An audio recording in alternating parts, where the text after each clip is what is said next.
Neem flour rasam is what I'm going to show you today, and also a method which will be perfect every time you make it.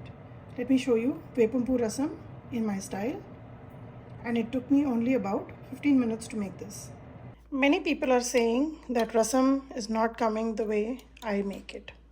So today I'm going to show you another process of making this rasam, and I trust that you will not fail this time. This is the most easy way to prepare rasam, and you will taste it even before you start to cook it.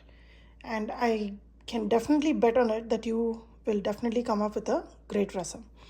So here I've taken about 2 tablespoons of the soaked tamarind that I have. If you don't have it and you're using the ready-made paste, take about a tablespoon and a half, and I'm going to dilute it with 1.5 cups of water. Here I'm measuring everything today so that this is a fail-proof recipe. This is 1 and here is half. I'm going to squeeze it out and remove all the pulp from it and put it in this container in which I'm going to prepare the rasam itself. I have the pulp ready. Now I'm going to add salt to taste. I'm adding 2 teaspoons here, and along with that a little bit of turmeric, a little bit of hing. I'm taking 2 medium-sized tomatoes and I'm going to just make a paste out of this in my mixie jar and pour it in here. Here goes the tomato puree, just fresh puree. If you want, you can even crush it with hands. And along with that, another half cup of water goes into the jar. I'm going to rinse it and pour it in this mix. Now this is definitely a fail-proof method of preparing rasam. You're going to taste everything even before I'm going to put it on the gas stove. So totally 2 cups of water, 2 tomatoes, salt, turmeric and hing is gone in here. Now comes the most important ingredient, rasam powder.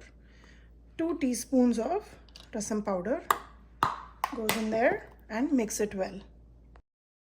Take some coriander leaves, just roughly crush it and break it and add it to the rasam. Adds a very good flavor. Along with that, add some curry leaf. Now mix all this very well and I'm going to give it a taste.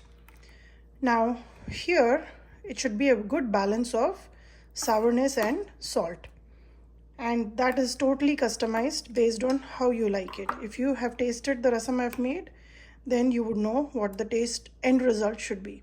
So taste it and adjust the salt accordingly.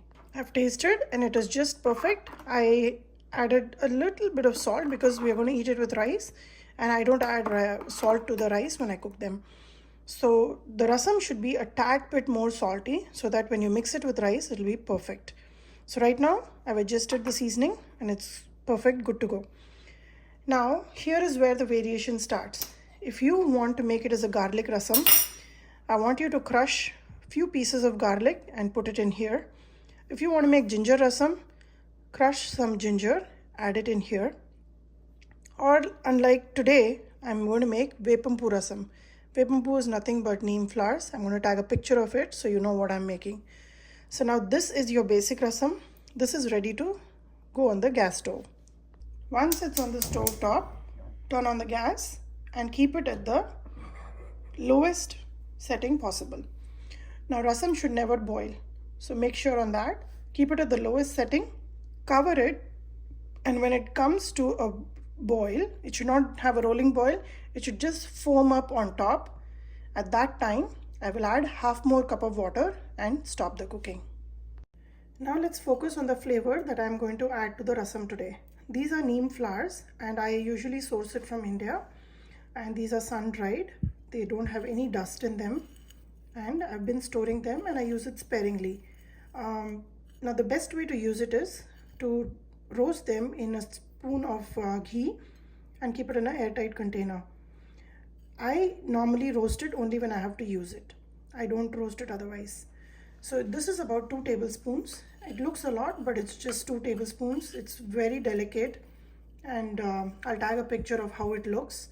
And I've already cleaned out any dust or dirt from here. So let's take some ghee and roast it till it's a little darker brown than what it looks. I've taken a spoonful of ghee here, and before the ghee gets very hot, add the neem flowers to the warm ghee and now slowly roast it on a low medium flame. This should not burn. These are very delicate flowers, so be careful with that.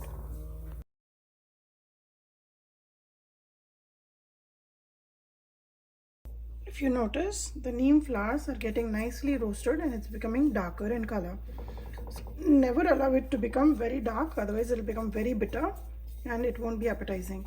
Now, since this is going to go as a part of tadka, along with this I will add just a little bit of mustard seeds. And once mustard seeds are also popping, I will add a teaspoon of jeera and one dry red chili which I've already broken in, and it's ready here.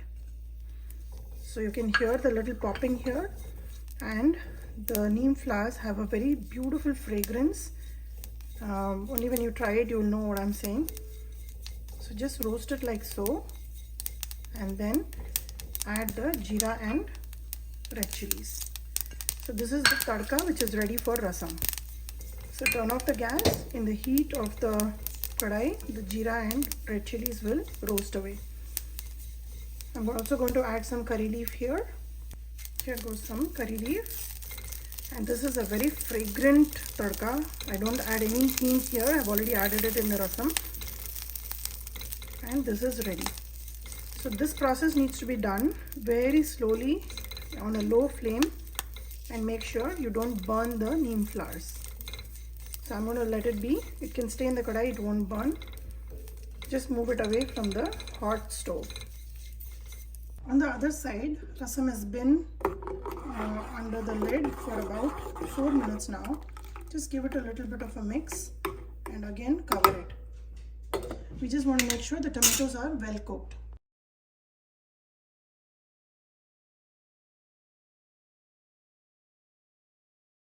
I want you to take notice here of how it's slowly starting to foam up, and this is where you need to mix it a couple of times. Again, cover and cook. The tomatoes are cooking in the process, so not to worry that it will stay raw.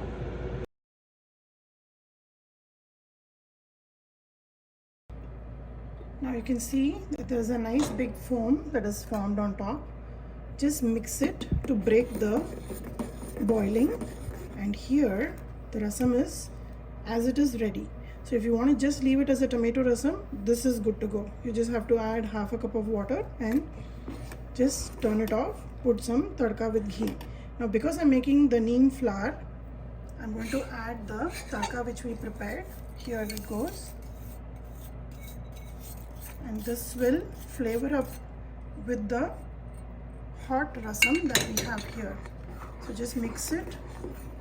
Unlike other rasams, in this the tadka goes in for one last little bubble so that the flavors of the neem flour will infuse with the rasam. So just wait to have one more foam, and we'll add half a cup of water and turn off the gas.